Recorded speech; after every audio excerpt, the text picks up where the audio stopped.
নমস্কাৰ স্বাগতম জনাইছোঁ মোৰ অন্য টিভিটোলৈ আপোনালোকে চাবলৈ আৰম্ভ কৰিছে পদ্ম গগৈ ব্লগ। বৰ্তমান মই উপস্থিত আছোঁ সোণাৰাম গগৈ সমন্বয় ক্ষেত্ৰত। শ্ৰীমন্ত শংকৰদেৱ সংঘৰ নাগাজাংগা বাহনী আঞ্চলিক শাখাৰ ৩৬ সংখ্যক বাৰ্ষিক অধিৱেশনৰ কাম কাজ পূৰ্ণগতিত চলি আছে। অধিৱেশনলৈ মাত্ৰ মাজত আছে এদিন আৰু কিমানবোৰ কাম হ'ল আৰু কিমান বাকী আছে সকলোখিনি আপোনালোকক এই ভিডিঅ'টোৰ জৰিয়তে দেখুৱাই যাম। শেষলৈকে ভিডিঅ'টো চাব বুলি আশা কৰি আজিৰ ভিডিঅ'টো আৰম্ভ কৰিছোঁ। এয়া যুগান্তৰৰ ইতিহাস, দিবাকৰৰ স্বনিৰ্দিষ্ট অৱধাৰিত গতিৰ কোনো ক্ষণত কুসুম্বৰে ভাবিছিল নে সেই লৱণ কোমল জীৱনৰ ভৰত খহি পৰিব মৃন্ময় মূৰ্তি প্ৰতিমা? তন্দ্ৰালহ জনতাৰ বুকুত বাজিব মুক্তি মংগল ভতিমা। মাতৃ সত্য সন্ধাৰ কলা খুৱাই হাঁহি থকা সেই উজ্জ্বল মুখনি নাৰায়ণৰ অংশ হৈ শংকৰ নাম লৈ পাৰ কৰাব সকলোকে এই ভৱ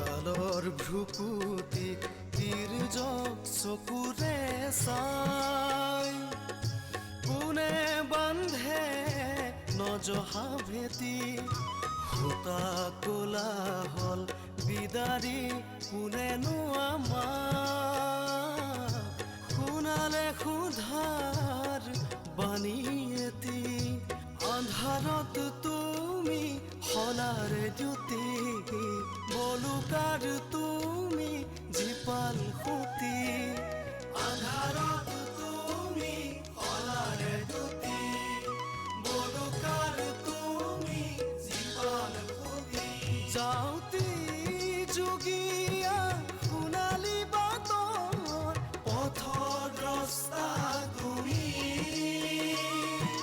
জ্ঞান কুসুমৰ বাহিৰে সজোৱা যুগদ্ৰষ্টা তুমি। দৃষ্টিৰে নমনা সৃষ্টিৰ পাছাৰে সমাজ সলোৱা কত উদাসী আংগিকেৰে নৱ উন্মেষৰ সাধনা প্ৰসূত সমাজৰ সৃষ্টিকৰ